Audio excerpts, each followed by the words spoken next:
नमस्कार दोस्तों, स्वागत है हमारे यूट्यूब चैनल में। देश भर की सभी सरकारी योजनाओं की जानकारी पाने के लिए दोस्तों हमारे चैनल को ज्वाइन करें। Registration of E Shram card पर 24-25 की नई अपडेट आई है, जिसके दौरान आप रजिस्ट्रेशन रिक्वायरमेंट के लिए आपको आधार कार्ड से भी आप रजिस्ट्रेशन कर सकते हैं और मोबाइल नंबर से रजिस्ट्रेशन कर सकते हैं और बैंक की डिटेल में आपका पैसा कितना है ये भी आप जानकारी प्राप्त कर सकते हैं। तो चलिए दोस्तों, आज हम बात करते हैं मोबाइल नंबर से आप सेल्फ रजिस्ट्रेशन कैसे कर सकते हैं। इसके साथ साथ में आपको स्टेटस लॉगिन भी कर सकते हैं, जो ऊपर एरो पे क्लिक करें वहाँ से।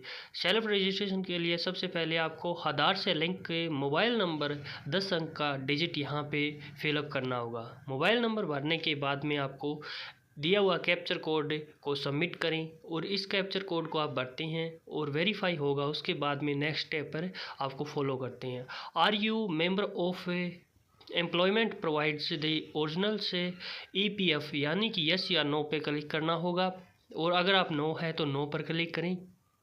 तो यानी कि आप श्रमिक वर्ग के हैं तो नो पे क्लिक होगा।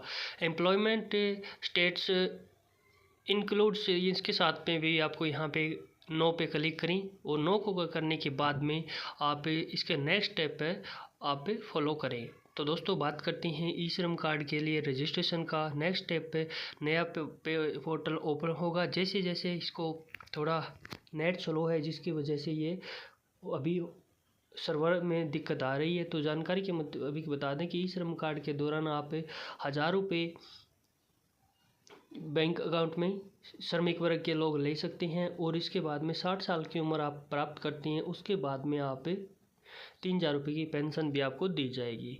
और अभी वो OTP इसकी आ गई है और सेंड OTP पे आप क्लिक करने के दौरान यहाँ पे OTP भी क्लिक करेंगे। OTP फिलअप करने के दौरान इसमें 13 सेकंड का टाइम है और इसको सबमिट करने के दौरान ही आप नेक्स्ट स्टेप पे फॉलो करें। हम बात कर रहे हैं रजिस्ट्रेशन ई श्रम का कैसे होता है। काफ़ी समय से आपका क्वेश्चन आ रहा था कि हम रजिस्ट्रेशन कैसे करें, लाइव शो किया जाए। तो इसके लिए आज हमने इस वीडियो को तैयार किया गया है और जैसे ही OTP आती है उसको आप सबमिट कर दीजिएगा। सबमिट करने के दौरान से नेक्स्ट स्टेप है आधार नंबर। इसमें आधार नंबर आपको 12 अंक के डिजिट हैं, वो आपका आधार नंबर होगा, उसको आपको फिलअप करना होगा। इसके दौरान से इसमें आप नीचे जो एरो दिखा रहा है I agree for term conditions and registration under E Shram card portal, यानी कि मैं ई श्रम कार्ड पोर्टल के तहत पंजीकरण नियम शर्तों को सहमत हूँ। और इसमें आधार कार्ड नंबर भरने के बाद में यहाँ पे आप सबमिट कर सकते हैं, जिसके दौरान नेक्स्ट स्टेप पे आपको नया पोर्टल दिखाई देगा। तो दोस्तों, बात करते हैं ई श्रम कार्ड मजदूरों के लिए एक अच्छा पोर्टल है और सरकार ने राष्ट्रीय डेटाबेस तैयार करने के लिए इसे शुरू किया गया था। तो हम बात करें और जैसे ही एक और नई OTP जनरेट होगी, OTP जनरेट होने के दौरान से यानी कि प्लीज़ OTP रिसीव हो गई है तो बाद में OTP को सबमिट करें। तो रजिस्ट्रेशन फॉर्म इसके बाद में इस प्रकार का आपको पोर्टल दिखाई देगा। योर पर्सनल से पर्टिकुलर एज पर आधार, यानी कि आधार नंबर में आपका नाम, date of birth, gender, address, location, district, state and pin code और कंट्री एंड सभी को आप फिलअप करने के दौरान से I agree for this all term condition of the E Shram card correct इसमें करते हैं। तो सही है आपका सभी ये जो है डाटाबेस की डिटेल, तो आप सबमिट कर सकते हैं, नीचे एडिट भी कर सकते हैं। तो दोस्तों, बात करते हैं हम इसके बाद में पर्सनल इन्फॉर्मेशन। रजिस्ट्रेशन से मोबाइल नंबर, यानी कि इसमें 10 अंक का मोबाइल नंबर जो आपका आधार से लिंक है वो फिर से आपको फिलअप करना होगा। यूजुअल भी मोबाइल नंबर एंड ईमेल आपका अगर है तो लगा सकते हैं, अन्यथा कोई ज़रूरी नहीं है। और इसके बाद में मटेरियल स्टेट्स करते हैं, फादर्स नेम करते हैं और सोशल कैटेगरी, यानी कि आप किस कास्ट से हैं। इसके बाद में आपका ब्लड ग्रुप है, ये आप अगर आपको पता है तो आप फिलअप कर सकते हैं, अन्यथा कोई ज़रूरी नहीं है। इन सभी को आप सीरियल वाइज कंप्लीट करते हैं तो आपके बाद में नॉमिनी डिटेल भी आपको भरना होगा।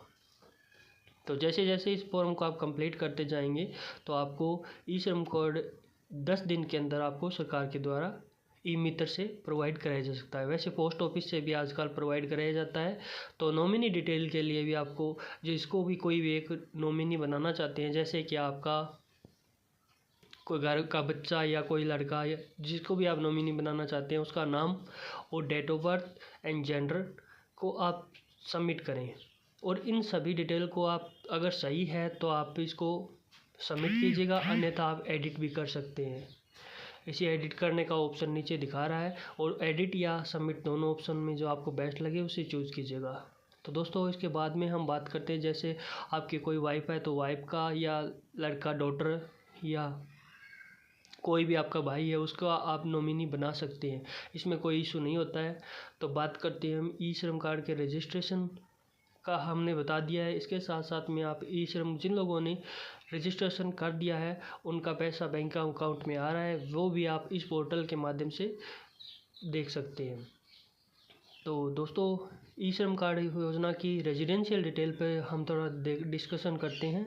जैसे आप रेजिडेंशियल डिटेल में करंट लोकेशन होता है, लोकेशन भी कीजिएगा, होम स्टेट यानी आप किस राज्य से है, डिस्ट्रिक्ट से है, एंड लोकेशन से स्टेट, डिस्ट्रिक्ट, सब डिस्ट्रिक्ट यानी तहसील, और आपका तहसील जो पिन कोड है वो भी आपको सबमिट करना होगा। इन सभी स्टेप को स्टेप बाय स्टेप फॉलो कीजिए, उसके बाद में आपको नया पोर्टल दिखाई देगा। रेजिडेंशियल डिटेल कंप्लीट करने के दौरान आपको फिर नीचे ऑप्शन दिखाई देगा इज परमानेंटली एड्रेस से same as current my location. यह दिखाई देने के दौरान से आप इस पे कीजिएगा। इसके साथ में स्टे ऑफ करंट लोकेशन, इसमें जो आपका जो करंट में आप कहाँ पे रह रहे हैं इस लोकेशन को भी आपको फिलअप करना होगा। तो दोस्तों इन सभी स्टेप को आप फॉलो करते हैं तो आपका रजिस्ट्रेशन मोबाइल के माध्यम से भी आप सेल्फ रजिस्ट्रेशन ई श्रम का कर सकते हैं। अन्यथा आपको कोई भी परेशानी होती है तो आप हमें कमेंट में कमेंट कर सकते हैं, हम आपके कमेंट का रिप्लाई करेंगे। तो दोस्तों जैसे जैसे इस स्टेप को फॉलो करते जाएंगे तो आपको सबमिट का ऑप्शन और कंडीशंस कंटिन्यू में दिखाई देगा। उस पर क्लिक करने के दौरान आपको पेमेंट एड्रेस, परमानेंट एड्रेस दिखाई देगा, तो परमानेंट एड्रेस के लिए आपको जिसमें आप परमानेंट एड्रेस है उसको भी आप सबमिट करेंगे और इसको फिलअप करने के दौरान नया पोर्टल ओपन होगा। यानी कि एजुकेशन से क्वालिफिकेशन आपने क्या किया है, 12th पास है या डिग्री की हुई है या पोस्ट ग्रेजुएशन की हुई है, जिसको आप पे सबमिट करना होगा।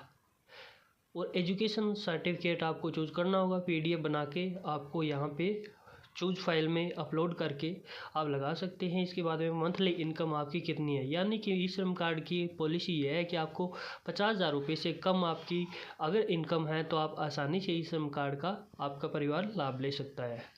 और बात करें इनकम सर्टिफिकेट के लिए श्रमिक वर्ग, मजदूर वर्ग के लोग जैसे दिहाड़ी करते हैं और रिक्शा, ऑटो वाले, इन सभी लोगों को ई श्रम कार्ड सरकार के द्वारा बनाया जाता है।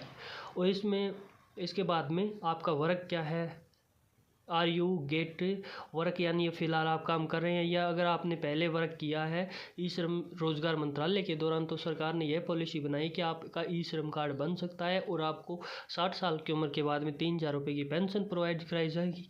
इसके साथ साथ में 1,000 रुपये आपको आर्थिक सहायता के रूप में दिए जाएंगे।